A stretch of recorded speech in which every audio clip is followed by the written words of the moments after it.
Sobre um fundo preto surgem sequências logomarcas de Som Poético, Filme e Distribuição, Lei Paulo Gustavo, Ministério da Cultura, Governo Federal, Fundação Elias Mansur e Governo do Estado do Acre. Na tela, o título do documentário Além da Escuridão, um passo de cada vez. Em uma sala de paredes bege, Tiago está sentado em uma cadeira. É um homem branco, magro, com cabelos e olhos pretos que refletem a luz. Uma barba curta e veste uma camisa branca estampada com o símbolo do alfabeto Braille.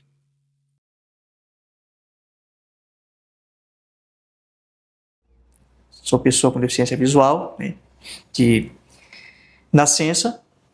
Meu caso é cegueira mesmo, cegueira total.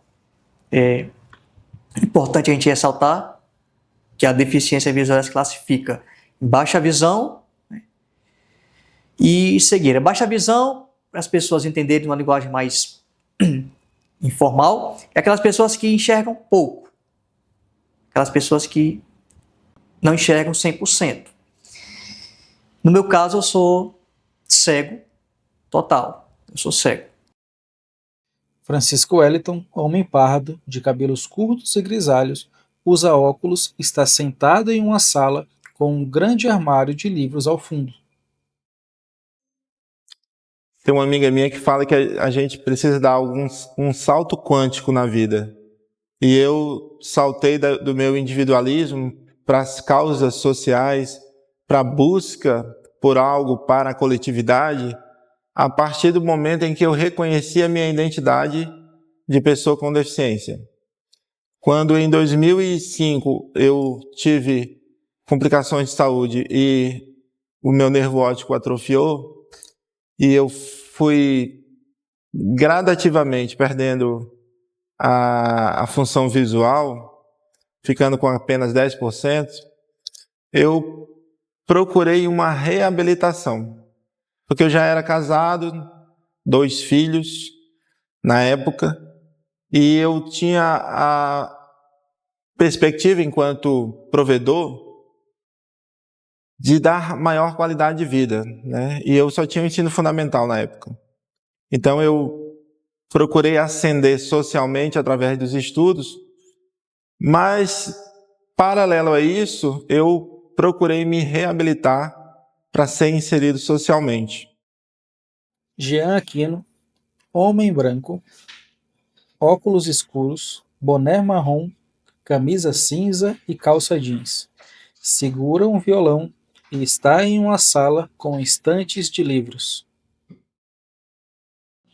Foi muito difícil, que no começo eu entrei numa depressão, né? Passei uns 3, 4 anos com depressão, eu não saía dentro de casa, às vezes eu queria sair, aí meu irmão trabalha, minha mãe, que Deus a levou já, e diz: mãe, eu quero ir na casa do amigo meu, no tal canto assim. Aí disse: quando eu puder eu te levo. Aquilo ali pra mim era uma... sábado eu te levo, sábado eu vou ver se dou um jeito pra te levar, passar uma semana pra mim ir, entendeu? Aí foi quando eu conheci o CADV, aí um professor, até chamado professor França, aí foi lá, não, vamos, não vou, não, aí acabei vindo, aí eu vi que não era só eu. Claro que todos não foram de tiro, né? Um perdeu a visão de glaucoma, outros diabetes, outros deslocamento de retina, e assim, aí eu vi que não era só eu que estava passando por isso, né? Francisco Wellington reaparece com a mesma camisa cinza e óculos na sala com armários de livros ao fundo. Eu procurei me reabilitar para ser inserido socialmente. Reabilitar no sentido de procurar usar meus sentidos remanescentes. Além da visão, a gente tem também a audição, o tato, a sinestesia, o olfato, o paladar, que pode proporcionar a substituição do sentido afetado, prejudicado. E aí eu procurei o Centro Estadual de Atendimento à Pessoa com Deficiência Visual, o CADV, que hoje é o CAPDV, o Centro de Apoio Pedagógico. Francisca Tavares, mulher parda, camisa azul, óculos escuro, sentada em uma sala clara, ao fundo, um armário cinza. Minha vista começou assim por causa da sinusite que deu. E inflamou muito, aí inflamou o nervo óptico. Aí eu não fui logo no médico, foi no oftalmologista, tinha que ter ido no neuro. Ele falou que eu demorei muito aí, né? Aí atrofiou o nervo óptico, porque inflamou muito. Tiago reaparece, ainda na sala de paredes bege. Ele continua usando a camisa branca com detalhes do alfabeto em braille. A causa da minha deficiência foi glaucoma congênita. Com 9 meses, nós viajamos para São Paulo, eu e meus pais, para tentar solucionar, mas aí os médicos falaram que é irreversível. É o meu caso, e aí não teve jeito. Tanto eu como a minha irmã nascemos com deficiência visual, né? Temos 3 anos de diferença. Eu acredito que a maior dificuldade que nós podemos encontrar hoje se chama pauta-se na barreira atitudinal. Né? Nós temos barreiras atitudinais, temos as barreiras arquitetônicas. Mas para mim a maior dificuldade é a barreira atitudinal, ou seja, é o preconceito, a discriminação, o capacitismo, como você estava falando agora há pouco. E você falando de concurso público, nós enfrentamos muito, principalmente quando escolhemos cargos que, para a sociedade, as pessoas com deficiência são incapazes de exercer. Jean Aquino reaparece usando a mesma blusa cinza, calça jeans e boné. Ele permanece sentado, segurando o violão. Depois que eu perdi minha visão, eu ando bastante. Viajo só, entendeu? Se der vontade de ir para um canto, eu vou para São Paulo, Mato Grosso, tudo eu viajo só. Embarco num ônibus tranquilo.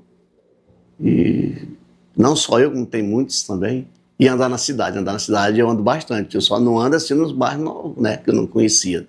Eu tenho um mapa na cabeça quando eu enxergava.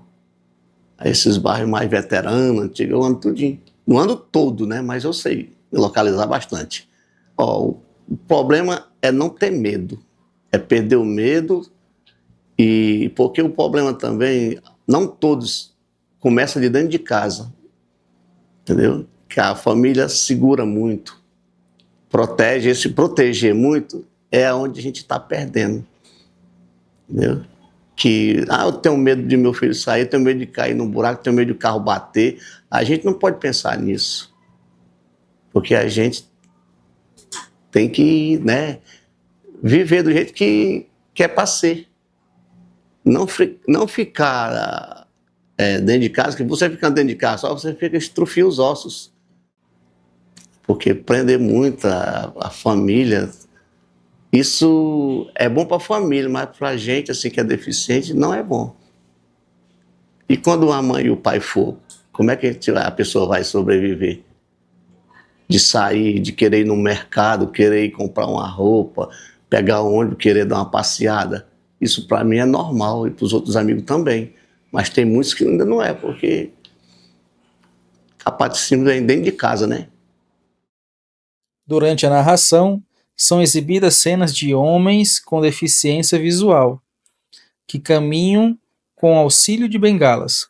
A câmera foca apenas nas pernas e nos pés, enquanto eles percorrem um caminho, seguindo o piso tátil. Deficientes visuais conseguem transitar livremente em lugar com o auxílio do piso tátil. É um recurso de acessibilidade utilizado para auxiliar a locomoção de pessoas com deficiência visual. Ele consiste em faixas ou placas com texturas diferenciadas aplicadas ao solo para orientar e alertar sobre mudanças no caminho, obstáculos e direções seguras.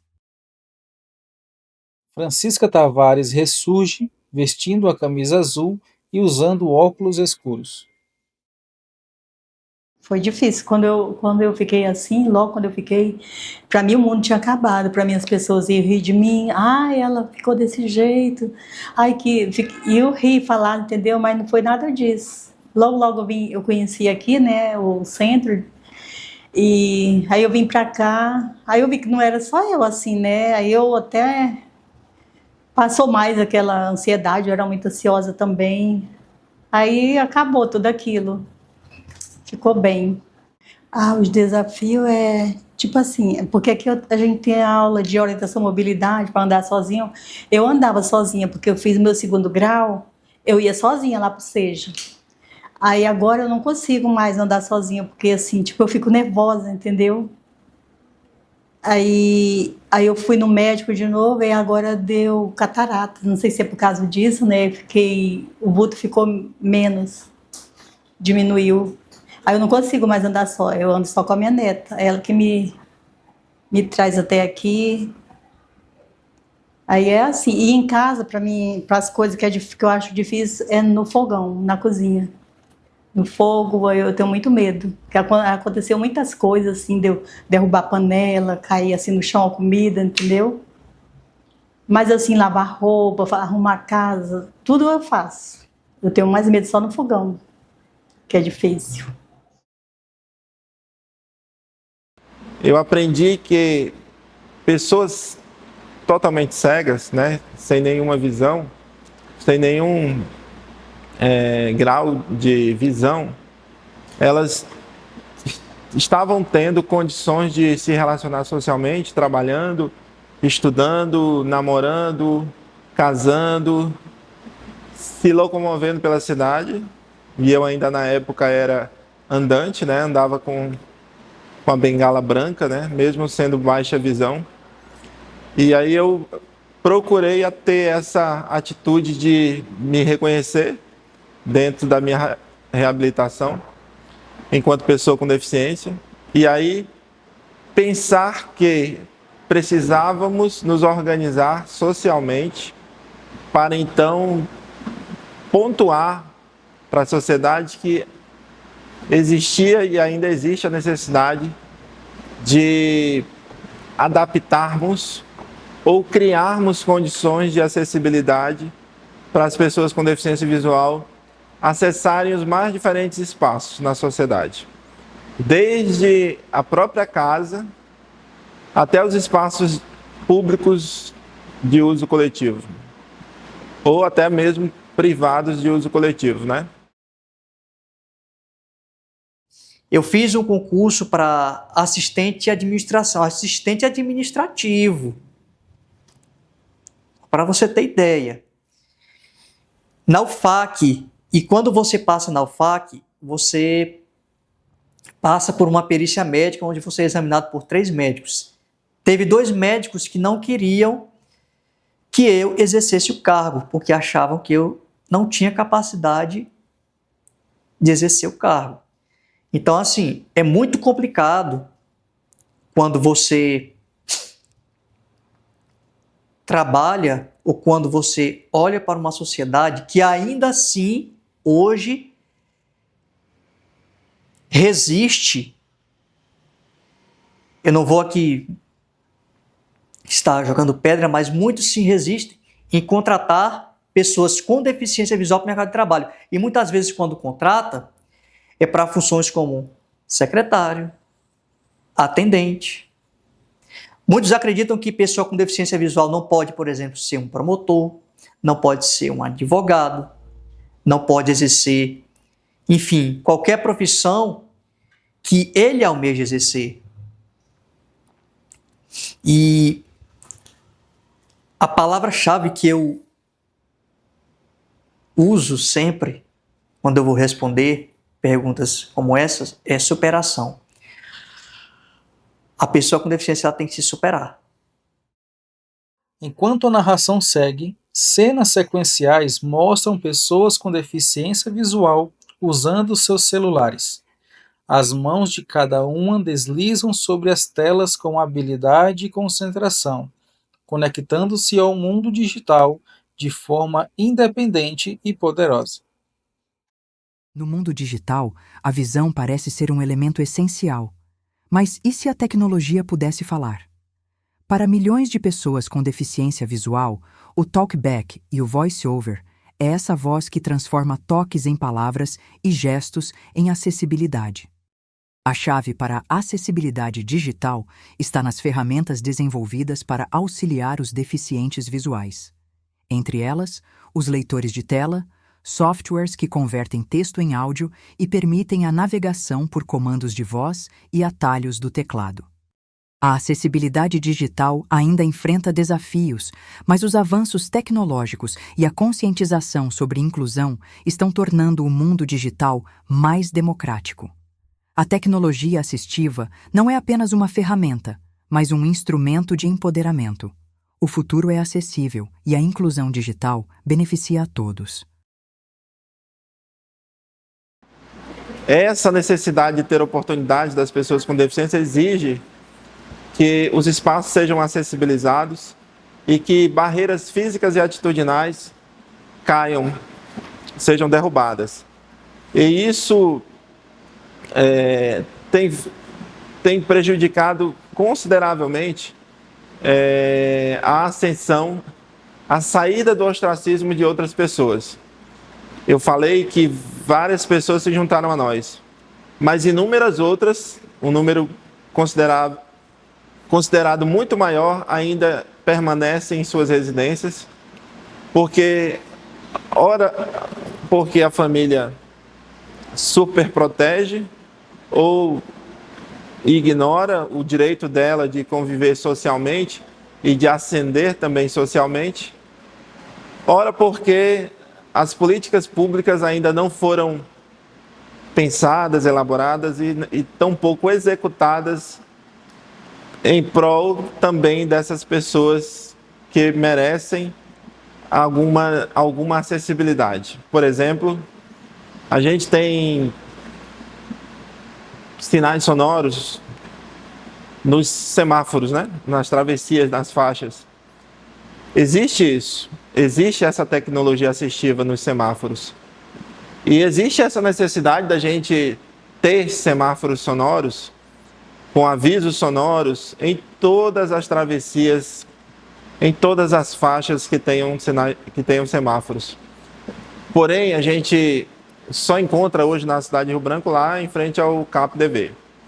Isso é um exemplo de que existe um capacitismo estruturado na sociedade.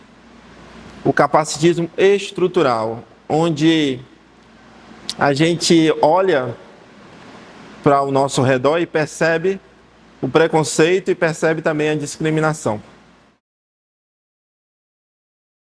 Não adianta a gente ter uma escola, é necessário ter uma escola acessível, falando de barreiras arquitetônicas? É sim, é imprescindível.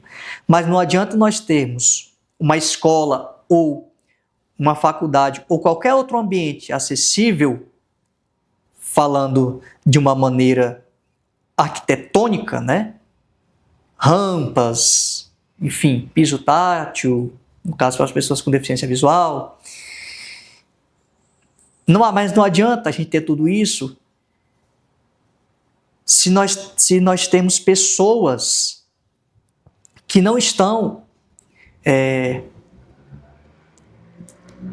de acordo em trabalhar, em atender esse público que somos nós. Não adianta a gente ter uma escola estruturada se você não tem funcionários capacitados, preparados para atender esses alunos. Então, acredito que tanto a barreira atitudinal como a arquitetônica andam juntos, mas eu acredito que as barreiras atitudinais são as que a gente mais enfrenta hoje.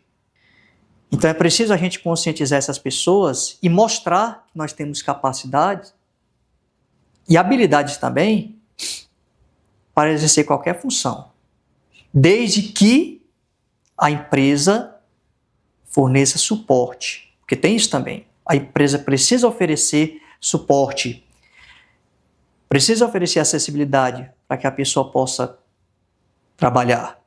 Por exemplo, a pessoa com deficiência visual tem que ter um computador com leitor de tela instalado, tem que ter, dependendo do local que você for trabalhar, tem que ter algo voltado para o braille, enfim. E as pessoas precisam se conscientizarem disso. Então a gente tem políticas públicas que ainda não incluíram, numa perspectiva de desenho universal, as pessoas com deficiência. Quando os nossos membros, representantes do Poder Executivo, Legislativo e Judiciário, conseguirem compreender esse conceito de desenho universal, previsto inclusive na legislação, no Decreto 5296 de 2004, na Lei Brasileira de Inclusão, na Convenção da ONU sobre os Direitos da Pessoa com Deficiência, que é a perspectiva da gente construir programas, projetos, políticas que possam abranger as necessidades de todas as pessoas, sejam cegos, surdos, obesos, idosos, cadeirantes, todas elas. Isso também é uma causa que deu também não andar só, entendeu? Porque, tipo assim, tem sinal que não tem o sonoro, né? Aí é difícil mesmo da gente andar. E as calçadas que a gente vai... mesmo a gente andando de bengala, a gente pisa naqueles altos e baixos que não tem a calçada direito, né? Eu já até caí já nas calçadas. É difícil, é muito difícil. Uma pessoa com deficiência visual aperta o botão de um semáforo, sinalizando o pedido para atravessar a rua. A travessia é adaptada com recursos de acessibilidade, com sinais sonoros e faixa elevada, garantindo a segurança e a autonomia da pessoa ao atravessar a via. A cena destaca a importância de um ambiente inclusivo e acessível para todos.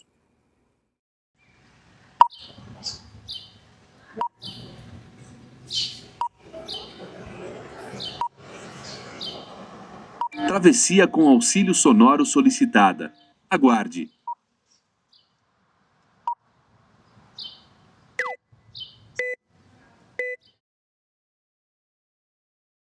É importante que as pessoas olhem para nós não com um olhar de pena ou de caridade ou algo do tipo, mas como pessoas que, apesar de suas limitações, tenham capacidade e têm potencialidade também. Cada um tem potencial para alguma coisa. Todas as pessoas com deficiência, eu sempre falo que Deus tira algo e dá em dobro, né? Deus tira a visão, no meu caso, Deus tirou a visão, mas me deu a audição, me deu a capacidade de aprender e também me deu forças para estar aqui falando sobre um pouco da minha vida, um pouco da minha história para vocês. Tiago agora está em um ambiente ao ar livre, sentado junto à sua irmã, Thaís Carvalho. Ao fundo, um lago e muitas árvores. Lá no CAP, no CADV, onde vocês já foram, ali é só o aluno e o professor. Você não tem contato com outros alunos. Então, é um ambiente diferente. Quando você sai, que não foi no meu caso, no segundo ano do ensino fundamental, que na época era a segunda série, quando você sai para ir para uma escola onde você vai estar ali junto com 30, 40 alunos numa sala, é um ambiente diferente. Eu senti essa diferença. E ali o que eu precisava? Eu só queria um acolhimento, só queria ser bem acolhido. Claro que a grande parte dos alunos eram alunos lá do bairro, por parte dos alunos foi maravilhoso. Mas, por exemplo, as brincadeiras no primeiro dia, eu não participava, o professor não me colocava para participar. Inclusive, foi tão intenso que eu tive que mudar de turno por conta dessa professora. Eu fui para o turno da tarde por conta disso, dessa segregação que eu passei, que eu vivi. Porque não há nada mais constrangedor para uma pessoa com deficiência do que o preconceito. Na faculdade, tem aquelas pessoas curiosas, né, que vai na nossa mesa, aí fica perguntando, mas como é que você faz isso? Como é que você lê, né? Tem aquelas pessoas curiosas. No início, eu tinha muita gente, assim, ao meu redor, né, na minha mesa e tudo. Mas aí eu fui percebendo que depois de eles terem né? Tirar dessa curiosidade, como é que eu leio, como é que eu faço as aulas, como é que eu gravo, né? Muitas coisas assim que a pessoa deficiente visual faz, que os que enxergam, eles têm curiosidade de saber como é que é o mundo do deficiente. Inclusive, até a gente já perguntou, né, como é que é, né, o mundo que ela vive, né? Acho que a gente tem o nosso mundo, né, e a pessoa tem um dele, sendo que a gente vive uma vida normal. Então, na faculdade, algumas experiências de preconceito também, até mesmo na igreja já vivi, já passei por uma situação de exclusão dentro da igreja, né, quando eu participava de grupo de jovens, é tão tal que eu não participei muito, eu participei pouco. Então, preconceito, né, todo mundo alertava, né, até a minha família, que eu dizia assim, o preconceito vai começar, né, começa às vezes na família, e a gente tem que estar preparado porque vai vir muito preconceito, e a gente tem que estar de cabeça erguida. Eu também, assim, na escola, no ensino fundamental, não passei por nenhuma experiência, mas na faculdade e dentro da igreja que eu frequento, quando eu participava de grupo de jovens, eu sim vivenciei situações preconceituosas.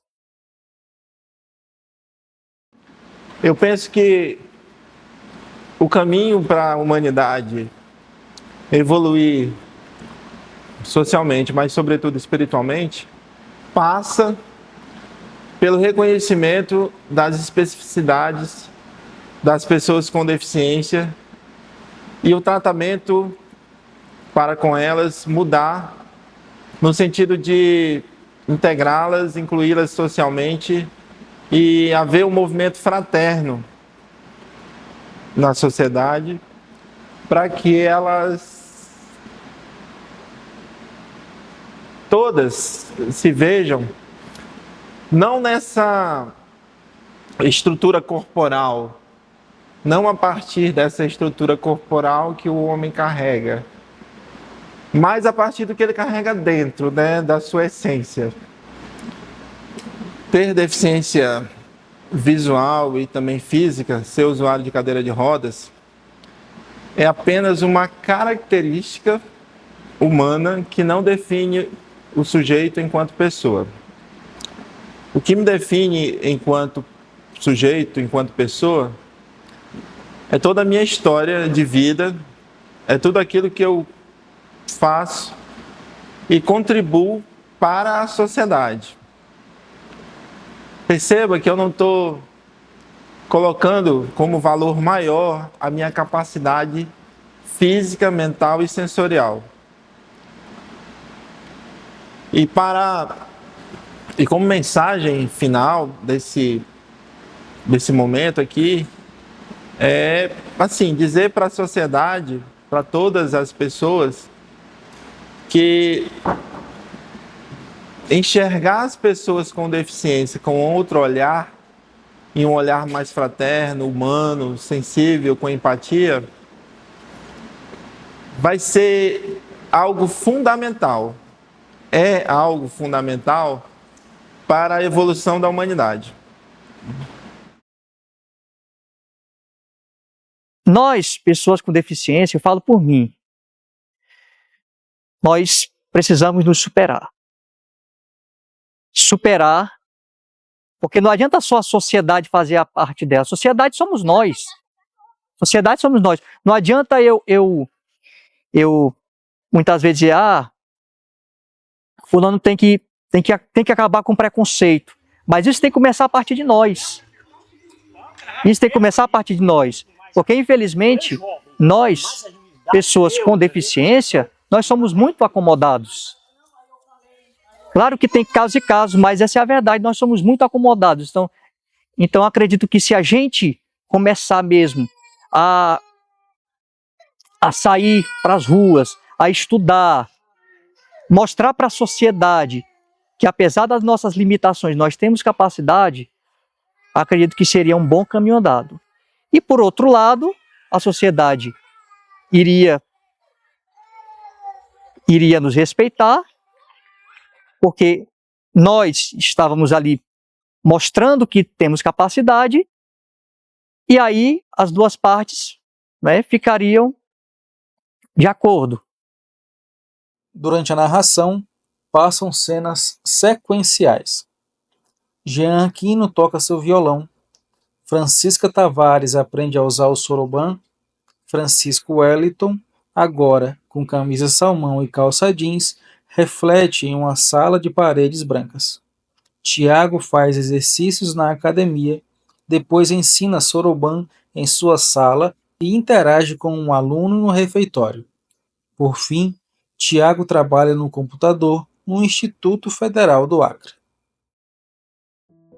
À medida que nosso olhar se volta para os desafios enfrentados pelos deficientes visuais, é impossível não refletir sobre as barreiras invisíveis que ainda existem em nossa sociedade.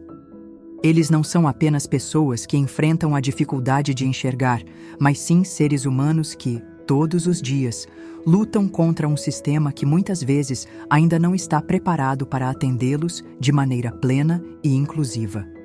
Caminhar pelas ruas, atravessar uma avenida, buscar acesso à informação ao transporte público ou até mesmo se inserir no mercado de trabalho são tarefas que se tornam um grande desafio. E muitas vezes, os obstáculos não estão nas ruas ou nos prédios, mas em uma sociedade que ainda carece de empatia e estrutura para garantir a igualdade de oportunidades. No entanto, a transformação não depende apenas das autoridades. Cada um de nós, enquanto cidadãos, tem um papel fundamental. A empatia, o respeito e a disposição para aprender sobre as necessidades do outro são os primeiros passos para criar um ambiente mais acolhedor. Juntos, podemos e devemos transformar desafios em oportunidades e garantir que, em vez de barreiras, criemos pontes de inclusão, respeito e acessibilidade.